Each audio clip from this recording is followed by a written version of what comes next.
Hello, YouTube, and all my wonderful subscribers that have come on over the past few months since I started this. It's been really, really fun to hear from you, to hear from members of bands, to hear from kids of members of bands, and just to come together and talk about this forgotten history that maybe shouldn't be because music seemed to be a really important part of '60s culture and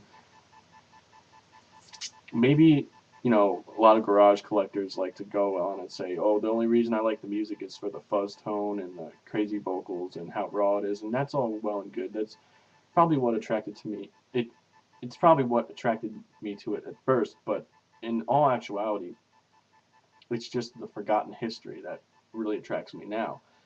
That these bands, may be everyday people right now, but back in the day, they were pumping out songs and they were doing gigs, and I mean, they did something for their community back in the day, whether it be played at a school dance or just wanted to express themselves on record and live forever.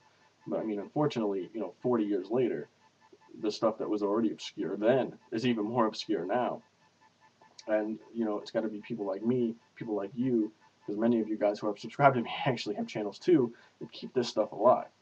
And what really intrigues me about the music is you listen to the lyrics, and you're like, oh, that's probably something that this guy went through the week before he recorded this, when his girl left him, or he got in a fight, or teachers were giving him a hard time, or just stuff that you hear in the records that you don't hear in mainstream music from the time. And if you did, it wasn't exactly the same, and didn't have the same emotion, and didn't feel as real because they're not teenagers, and it just the fact that you can tell that a lot of the emotion that was recorded in these records was real, you know. But anyway, aside from that, yeah, I just want to thank everybody because I'm really passionate about rock and roll. It means everything to me. And other than that, really, I just had to. I'm just trying to reach out to you, the record collectors here, because I have projects that I do. I make compilations, homemade. They're not really that fancy, but they're pretty good. I mean, for what they are. I don't always have liner notes and whatever, but when I do, it's generally, they're generally pretty good. But and if any of my information is wrong, it's because my source is wrong, not because I'm wrong. Because you can't believe everything you read, really. And that's to be expected with garage music because it's so easy to make up stuff, like with all of this stuff. Because it's not like if you told me that this band was from this town, I'm gonna believe it because no one else is gonna argue that. It's so easy to make up stuff when it comes to garage. But anyway, if you are a record collector, please message me because I'm working on a compilation for the band Oscar and the Majestics. And if any Oscar and the Majestics members come across this video somehow, some way, I want to talk to you because um, all the compilations I do aren't for profit. I mean, they're just not, and I'm going to get into that in a minute. But I need a few songs because I'm a completist. I like to have everything, and I don't care how it sounds. I'm not one of those people that's like it's not raw, it's not good. That's stupid. But yeah, like as you saw when I posted that song by who was it by? I can't even remember because I know so much music. Well, I know the song was called "Too Young to Love." Uh, oh yeah, Mogan David and the Grapes of Wrath. That song isn't the most raw song in the world, but it got a lot of attention just because of the other record that the guys recorded, and I thought it was a good song, but it was a little lighter. But anyway, that doesn't really matter. So anyway, if you are a record collector, please message me. Got questions to ask, and I don't want like I won't ask you to send me the record. I just want the MP3. Like by the way, when we swap stuff, because I don't trust the postal service with these rare records. I just don't, and I never will because these are really rare records, and I just don't trust them to take care of them. And I'd rather have the MP3 anyway, for personal reasons to listen to whenever I want. And I do have a record player, but anyway. And besides that, yes, my first compilation is down there. It's by a group you all should know if you are subscribed to this channel. It is the New York band, Manhattan more specifically, the band called the Groupies. Um, Everybody has heard Primitive by them, and maybe their flip side Hog, because it's a really good version of it. But a lot of people haven't heard their live stuff, which is pretty rare. And some of it's here on YouTube, actually a lot of it now, but you know, if you want to have this in your collection and you want a nice cover and a nice essay all about the groupies, then you should check this out. It's down there below in Mega Upload. If you're computer illiterate, I completely understand. You can send me a message on how to you know, extract a RAR file and how to download it from Mega Upload. But yeah, that's about it. And other than that, I might make some changes to my site, well, my channel. I'm thinking of starting it all over. I had a lot of good songs up that nobody else has uploaded.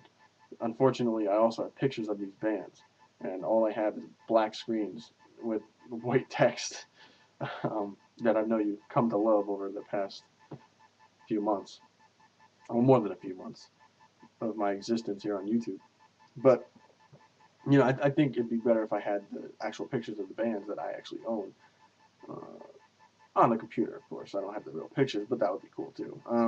But yeah, write down in the comments below, please, right down there, if you would like me to start the channel all over.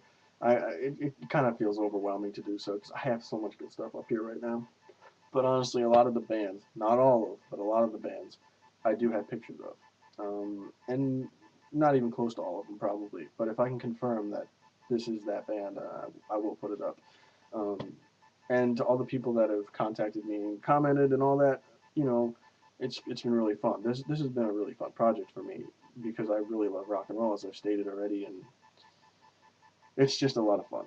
It's a lot of fun to get messages from people that know members of the bands, and so that they can get their just due for just playing music and playing rock and roll. And you know, it's sad that there's not enough room in the biz, as they call it, for everyone. But it doesn't mean we can't pay tribute to the teens of the '60s who, um, you know, just did what they did, and um, there was such a massive amount of bands back then. I mean, there's probably even 1,000, 100,000 more that didn't even get to record. But damn, like so many things were recorded back then. It's kind of unbelievable.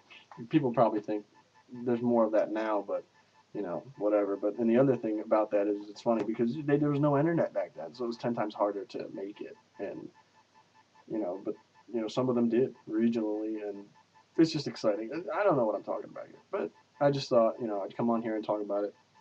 Shill my free compilation down there. I always have my stuff for free because I don't believe in making money off of it, like I said. Well, I think I said. I don't know. Oh, yeah, no, I said I would talk about it later. Okay. Yeah, I don't agree with making money off that stuff because it's not popular, and it's even more obscure now than it was 40 years ago, obviously. So making money off of it really doesn't make sense. And I just don't believe in it. Now, some people that have made money off of it have paid royalties. That's fine. You know, that's better than what some people do, is just put the stuff out on CD and sell it and whatever. But all I have is downloads. But yeah, I think the important thing is keeping the music alive, not making money off of it. Even the bands who are still somewhat connected and want to sell their stuff. I mean, I really don't see the point in selling it. I mean, I can understand actually that they want to make money off of their music, but at the same time, it's like, you know what I mean? Like, it's kind of over now.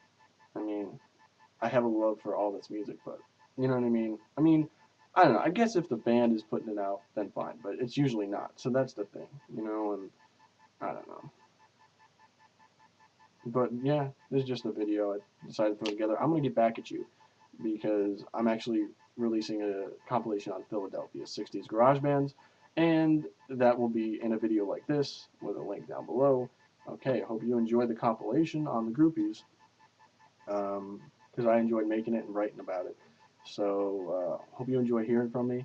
Hope I look pretty good, you know, pretty good here. The picture frame thing going on because I'm handsome or whatever. This camera sucks, by the way, but you know, it kind of goes along with the channel anyway, kind of gritty and dirty, right?